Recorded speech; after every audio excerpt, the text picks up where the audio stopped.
What you're about to hear should not be in this video.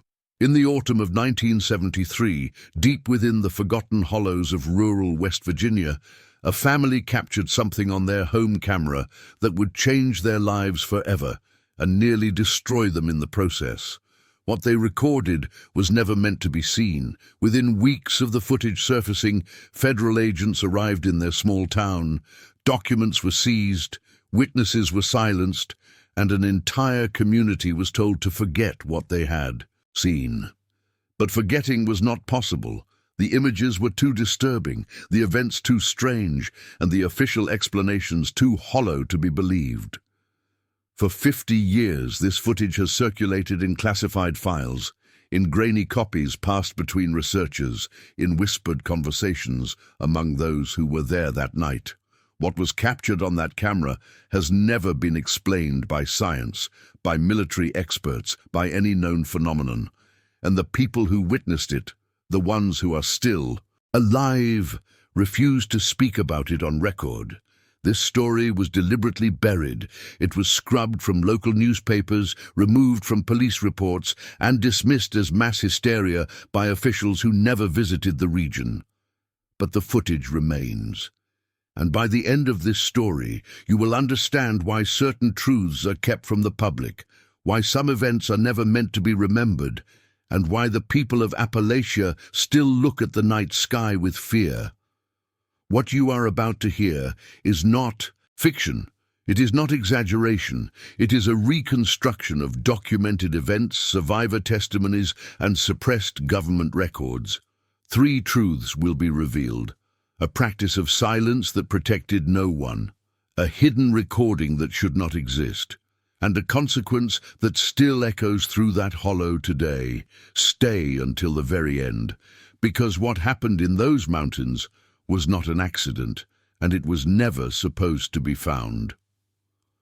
Chapter 1. The town of Marrow Creek had no official population count in 1973. Census workers rarely made it that deep into the Appalachian hills, and the families who lived there preferred it that way.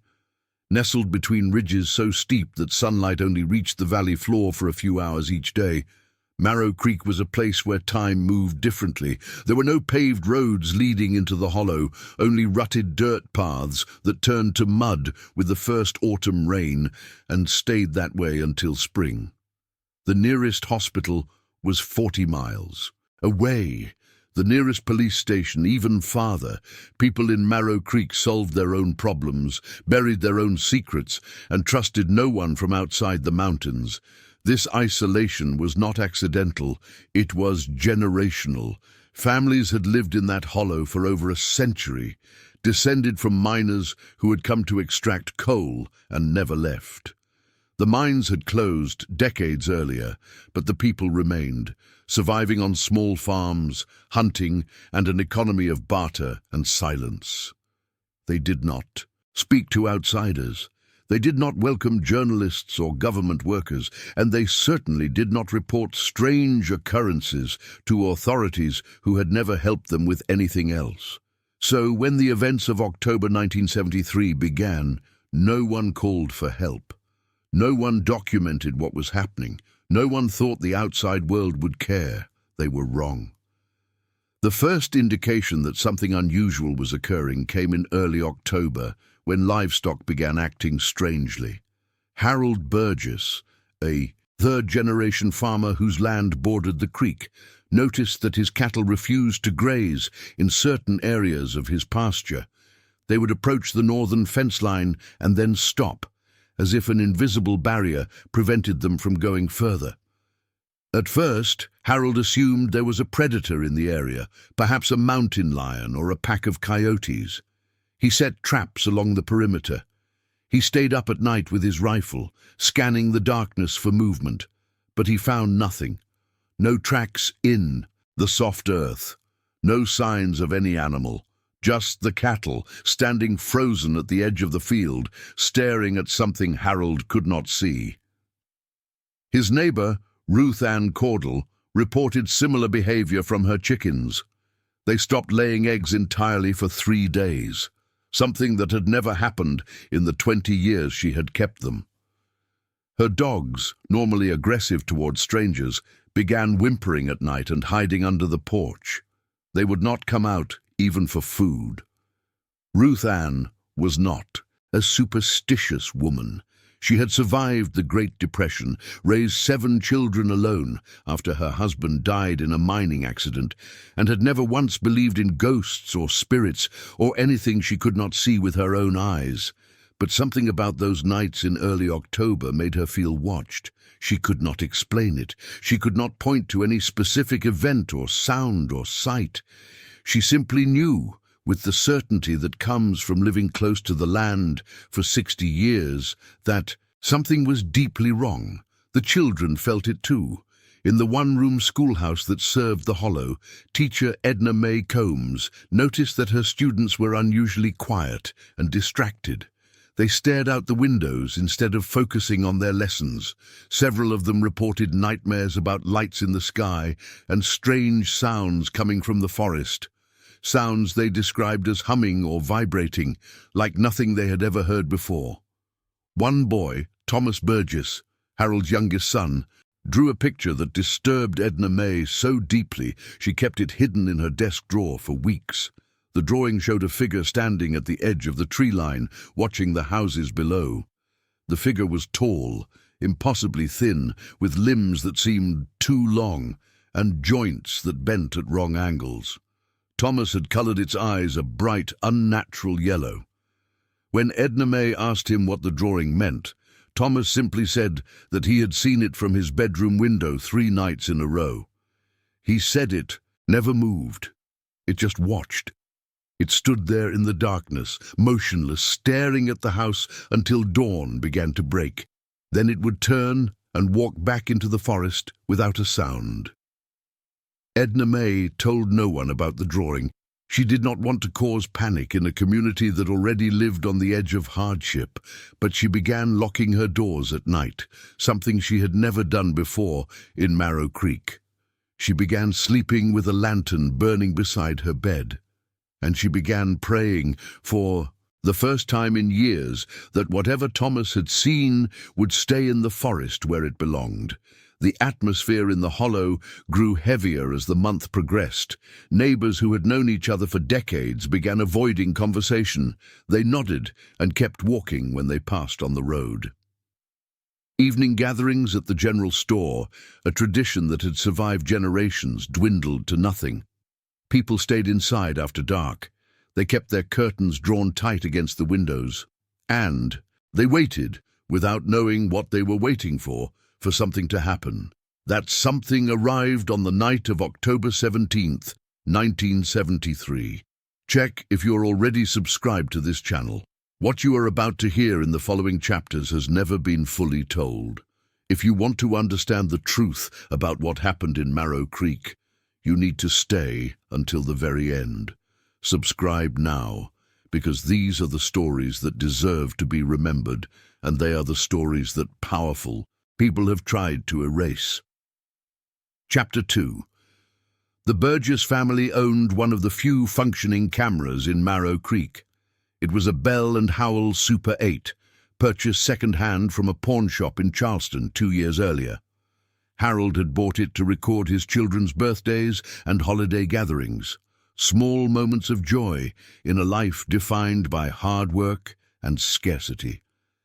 The camera sat unused most of the year, kept in a wooden box in the closet, its film expensive and difficult to obtain in such a remote area. But on the night of October 17th, it would capture something that no one in that hollow could have anticipated, something that would bring destruction to everyone it touched. The evening began like any other. Harold returned from the fields at dusk, exhausted from repairing fences that kept falling down despite no apparent cause. His wife, Loretta, had prepared a simple dinner of beans, cornbread, and salted pork.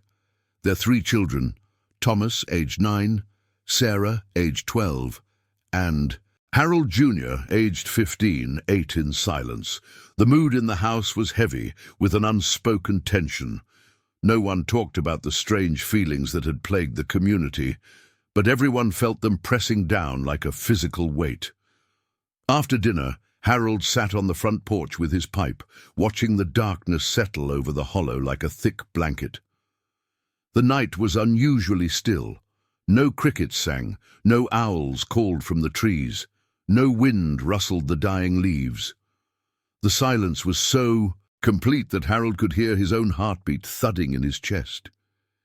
He stayed outside for nearly an hour, watching and waiting, though he could not have said what he expected to see. Around 9 o'clock, Harold Jr. came outside to join his father. The boy had been restless for days, unable to sleep, plagued by a feeling he described as being watched from inside his own head. Father and son sat together in the darkness on the weathered porch boards, neither speaking, both staring at the ridgeline that bordered their property to the north. The stars were bright that night, brighter than Harold could ever remember seeing them. It was Harold Jr. who saw it first. A light appeared above the northern ridge, moving slowly from east to west across the sky. At first, Harold assumed it was an airplane, though aircraft rarely flew over that part of the mountains. But the light did not behave like any airplane he had ever seen. It stopped mid-flight. It hovered in place, completely motionless. It pulsed with a color that Harold would later struggle to describe to investigators, something between orange and red, but also somehow neither, a color that seemed to exist outside the normal spectrum of what human eyes should perceive. The light remained stationary for several minutes, long enough for Harold to call Loretta and the other children outside. The entire family stood on the porch, watching the object in silence, their breath visible in the cold October air. Thomas began to cry softly, though he could not explain why, the tears running down his cheeks without sound. Sarah held her mother's hand so tightly that Loretta later found bruises on her fingers.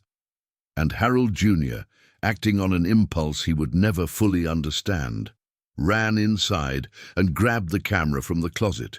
He had loaded a fresh cartridge of film 2 days earlier, planning to record his sister's upcoming birthday party. Instead, he pointed the lens at the sky and began filming. The footage he captured that night would become the most controversial piece of evidence in the history of unexplained phenomena in the United States, studied by researchers, dismissed by skeptics, and suppressed by authorities for decades. The light above the ridge began to descend. It moved slowly, deliberately, as if aware that it was being observed and unconcerned by the observation. As it dropped below the tree line, the Burgess family lost direct sight of it, but they could see a glow emanating from the forest, illuminating the bare branches of the autumn trees in that unnatural reddish-orange hue. The glow pulsed rhythmically, like a heartbeat, casting strange shadows that seemed to move independently of the light source. Harold told his family to go inside immediately. Loretta refused. She said later, in one of the few interviews she ever gave, that something compelled her to stay, to witness whatever was about to happen. She felt that leaving would be somehow worse than staying, that turning away from this moment would mark her forever as a coward. Harold Jr. kept filming, his hands trembling so badly that the footage would later be criticized for its shakiness. But what the camera captured was unmistakable.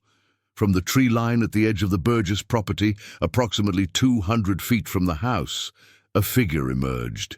It was tall, at least 7 feet, possibly more, with limbs that seemed too long for its body, proportions that no human skeleton could support. It moved with a strange fluid motion, as if its joints did not work the same way human joints did, as if it was bending in places where bones should not bend. The figure stopped at the edge of the clearing and stood motionless, facing the house, exactly as Thomas had drawn it in his picture weeks earlier.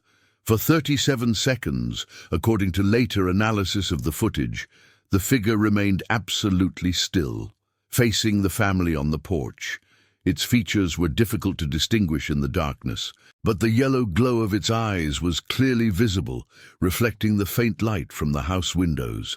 Harold Jr.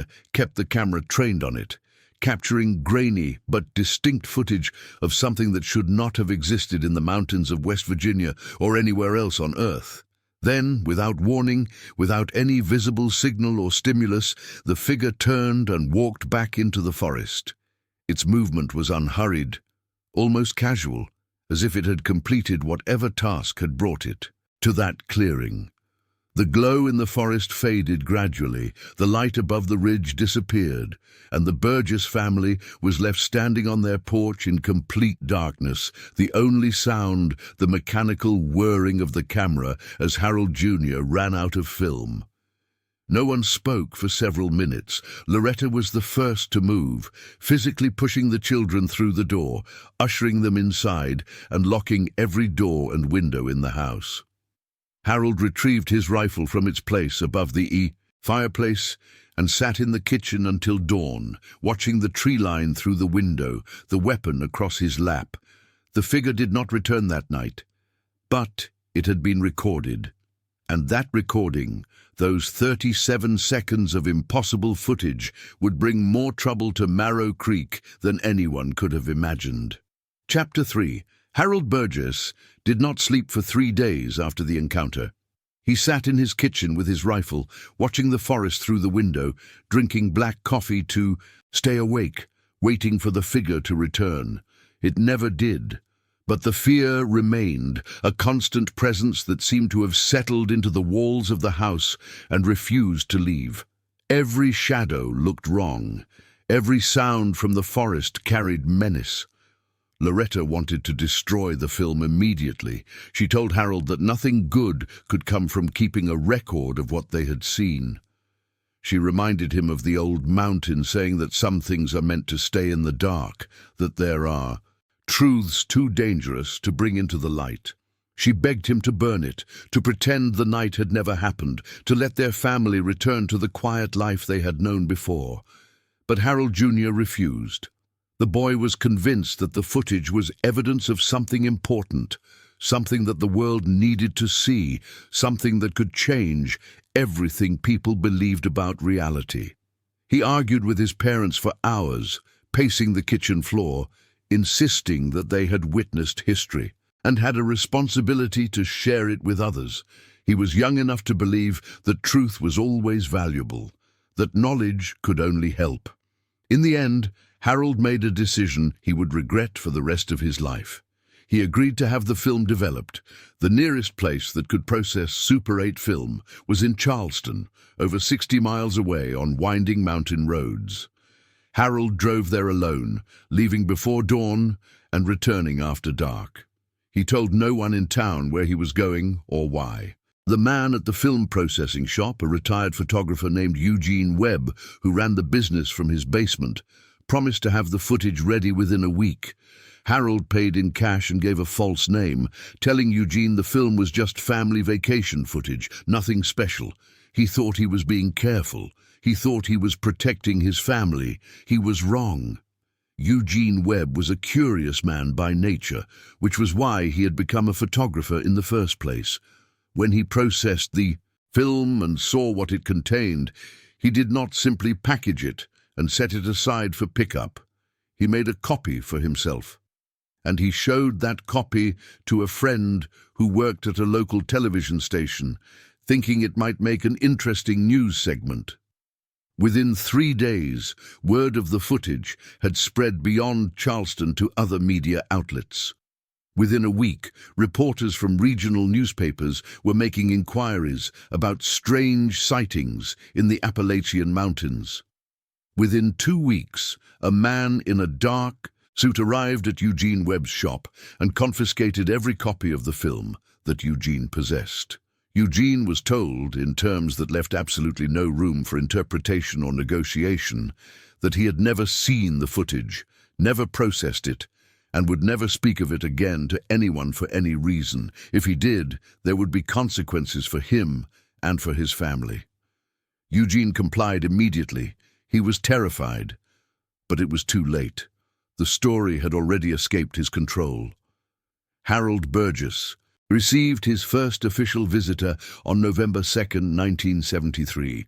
The man arrived in a black sedan, a vehicle so out of place on the dirt roads of Marrow Creek that every resident of the hollow noticed it and remembered it for years afterward. He was tall, thin, dressed in a dark suit despite the autumn mud, and he carried a leather briefcase that he never opened during the entire conversation.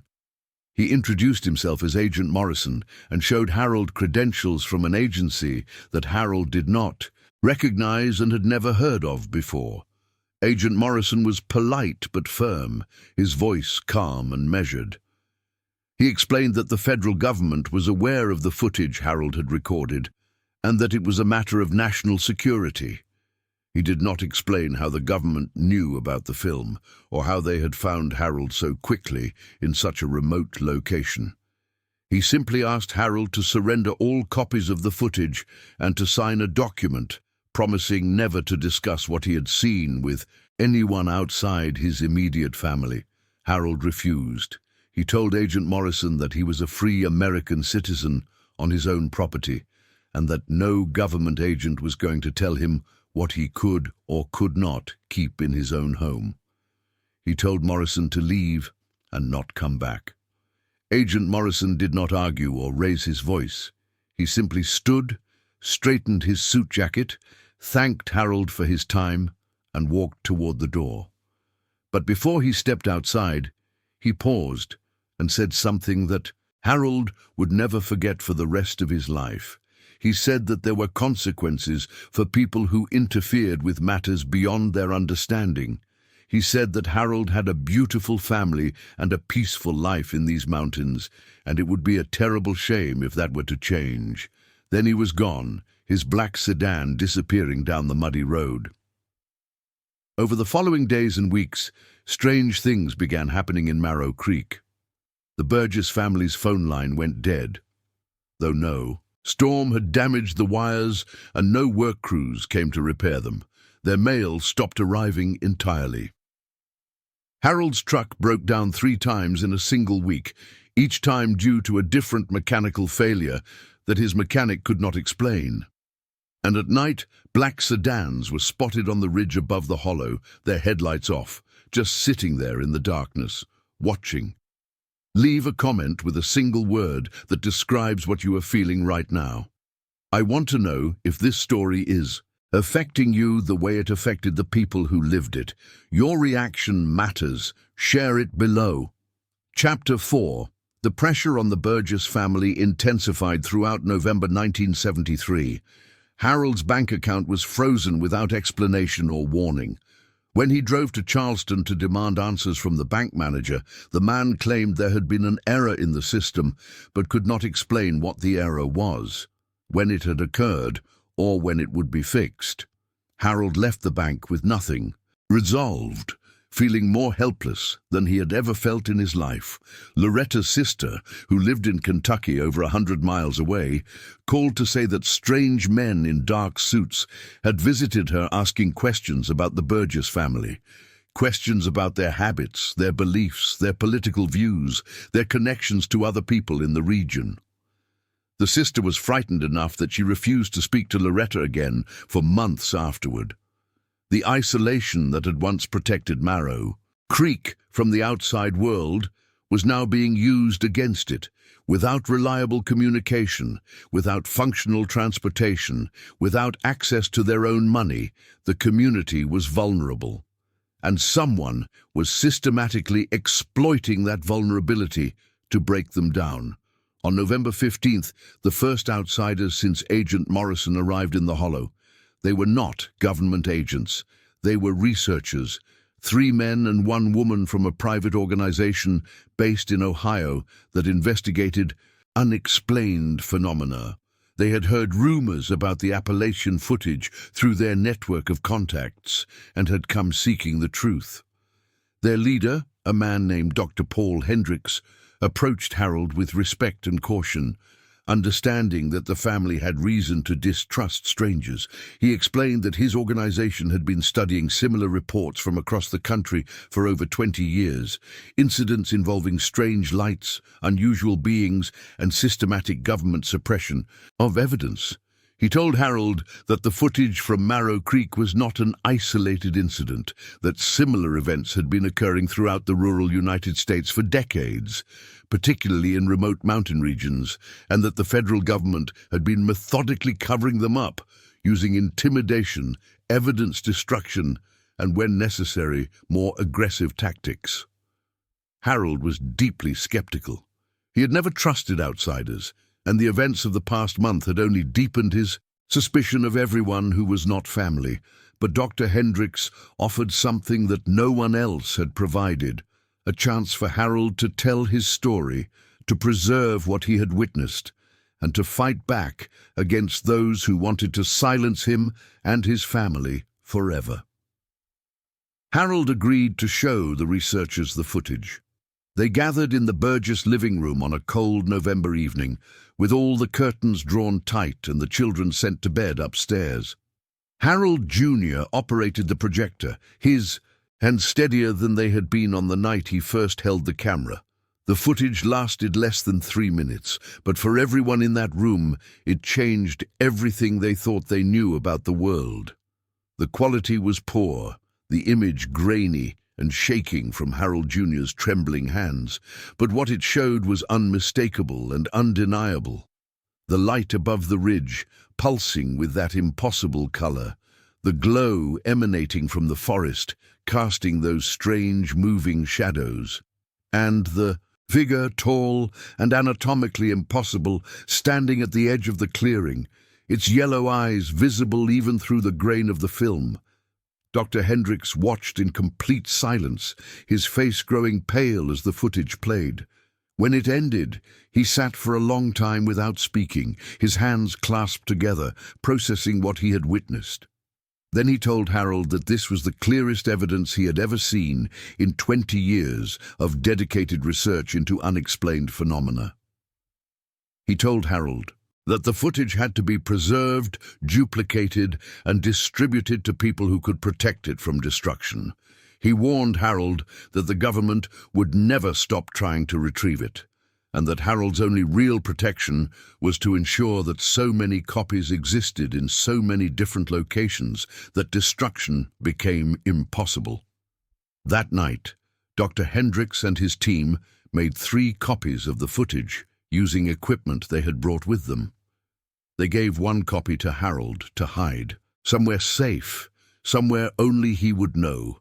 They kept 1 copy for their organization's archives in Ohio, and they sent the 3rd copy to a trusted contact in Europe, beyond the reach of American authorities. It was this 3rd copy that would eventually resurface decades later, sparking renewed interest in the Marrow Creek incident. But in November 1973, distribution of the footage meant danger for everyone involved. Dr. Hendricks and his team left Marrow Creek the following morning at first, light. They promised to return within a few weeks with more resources, more equipment, and more support for the Burgess family. They said they would bring journalists, scientists, people who could validate the footage and protect the family from government harassment. They never came back. On November 19th, their vehicle was found abandoned on a remote highway in Kentucky, doors hanging open, engines still warm. All 4 researchers were missing. Their equipment was gone. Their notes were gone. The copy of the footage they had kept was gone.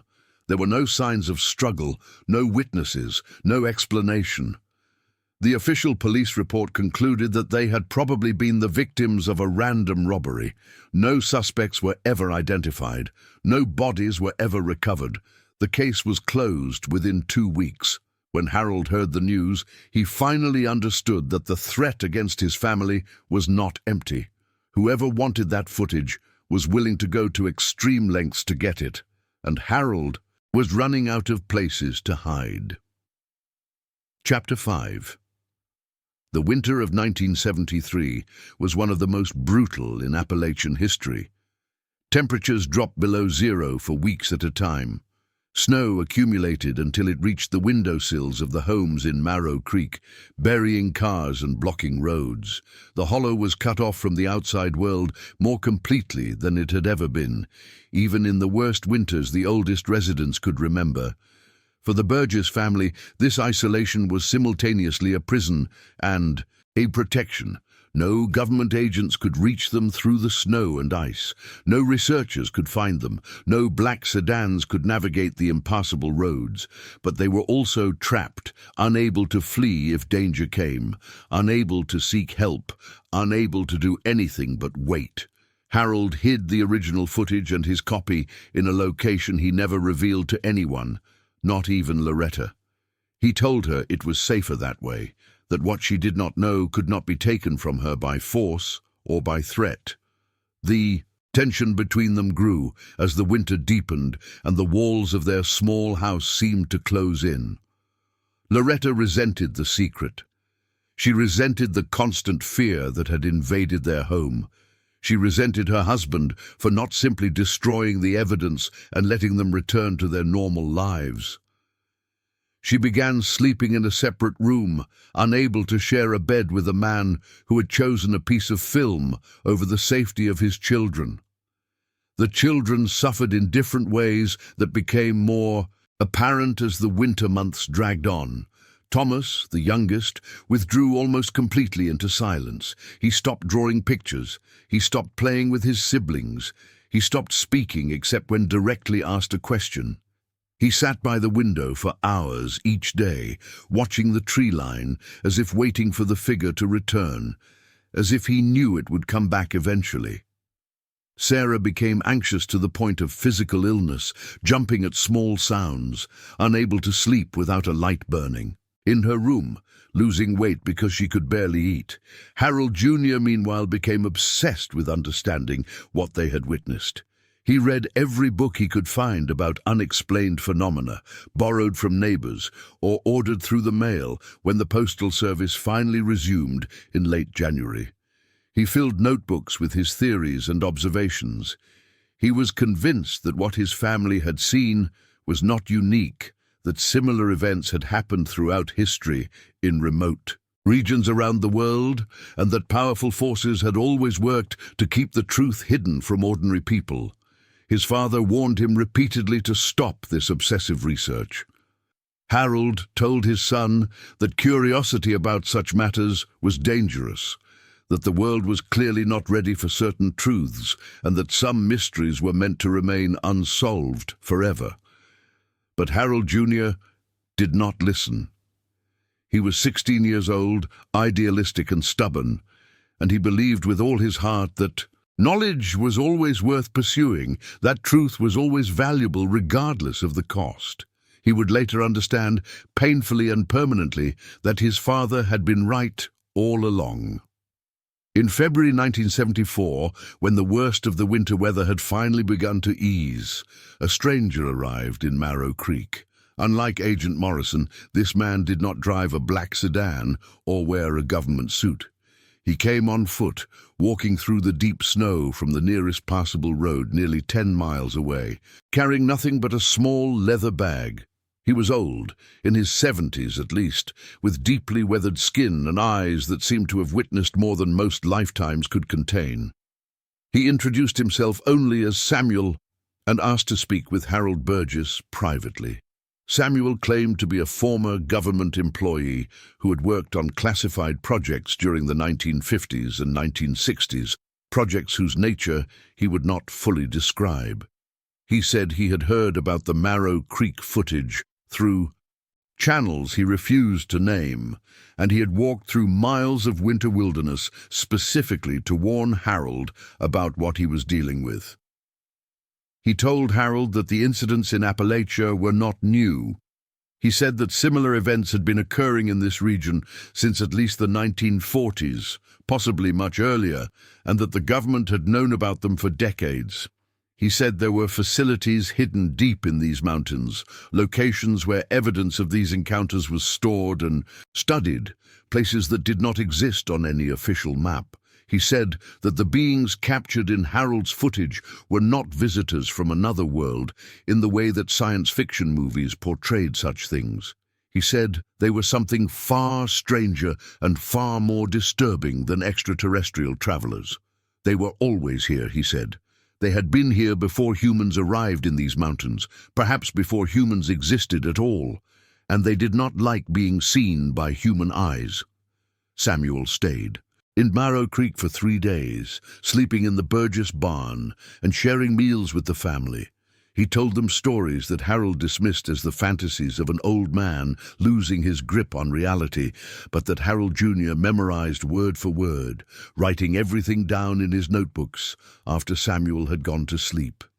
Samuel spoke of underground installations carved into the mountains, of experiments conducted on rural populations without their knowledge or consent, of technologies that existed decades before they were officially invented by public scientists. He spoke of people who had seen too much and had disappeared from their homes, from their jobs, from the memories of everyone who had known them. He spoke of families that had been systematically destroyed, reputations that had been methodically ruined, lives that had been quietly ended, all to protect secrets that the public was never meant to know. On the morning of his 4th day in Marrow Creek, Samuel left as quietly as he had arrived. He walked back into the snow without saying goodbye, and no one in the hollow ever saw him again.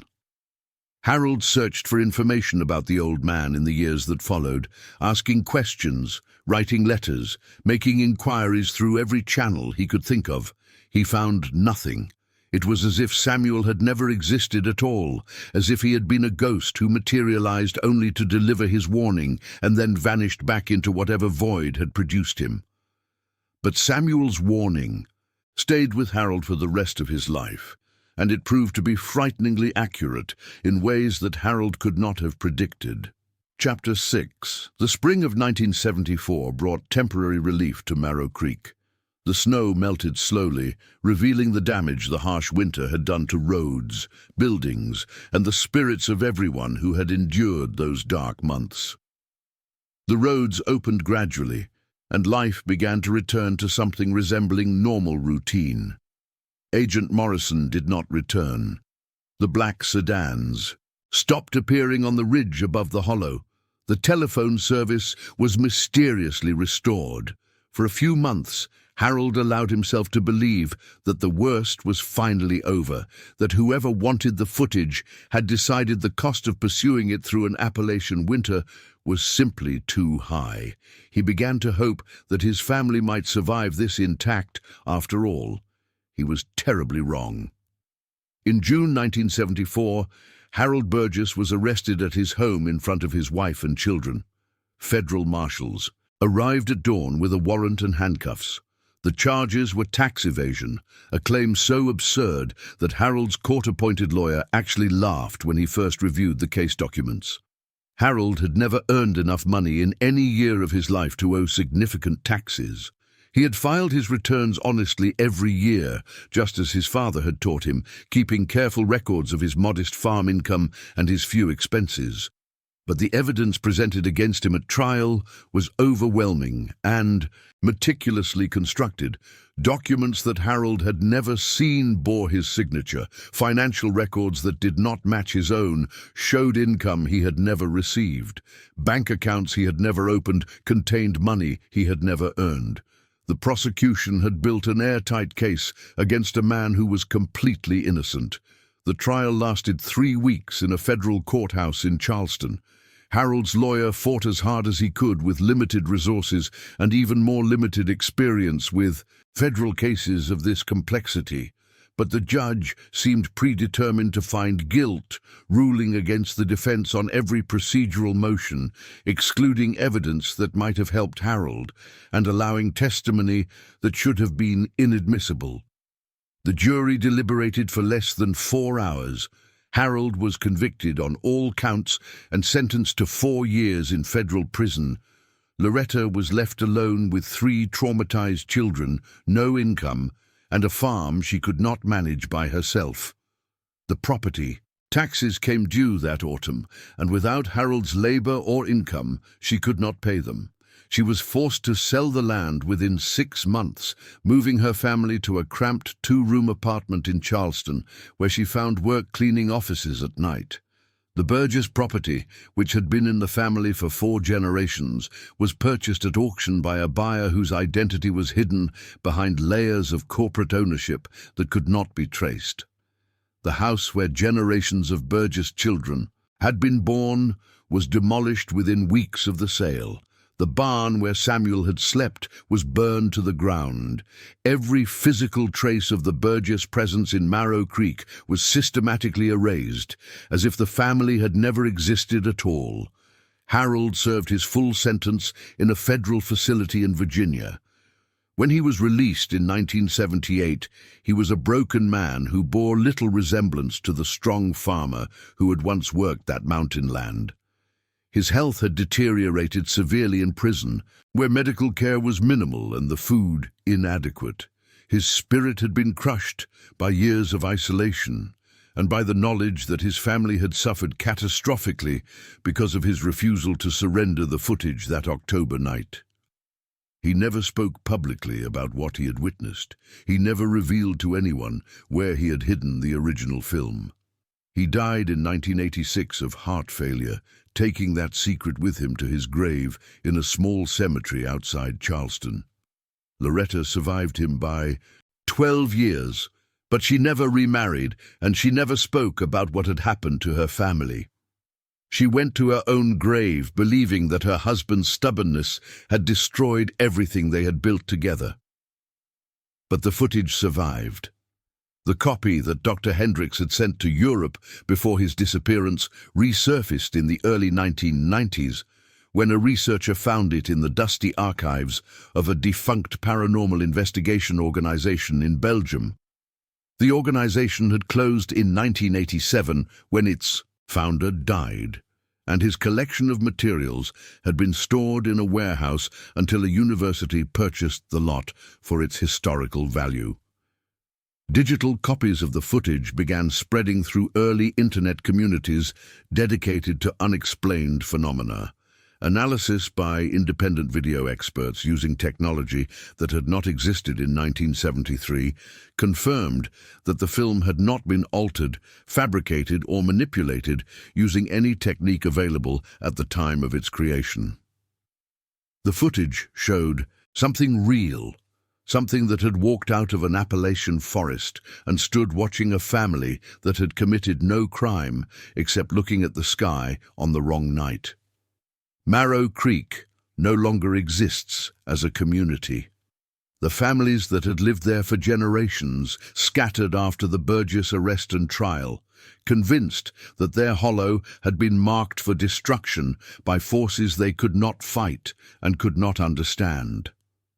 Some moved to other states and changed their names. Some disappeared, so completely that their own relatives lost track of them. The few elderly residents who remained in the area until their deaths refused to speak about the events of 1973, even to their own children. They knew what happened to people who talked about things they were not supposed to have seen. But the footage remains. It has been viewed by millions of people around the world on websites and in documentaries. It has been analyzed by scientists who cannot explain what it shows. It has been dismissed by official skeptics who have never visited the location or interviewed the witnesses. And it has been studied by those who believe that the truth about our reality, about what shares this planet with us, has been systematically hidden from ordinary people for reasons we are not allowed to understand. What walked out of that forest in October 1973? After 50 years of investigation and speculation, no one knows for certain.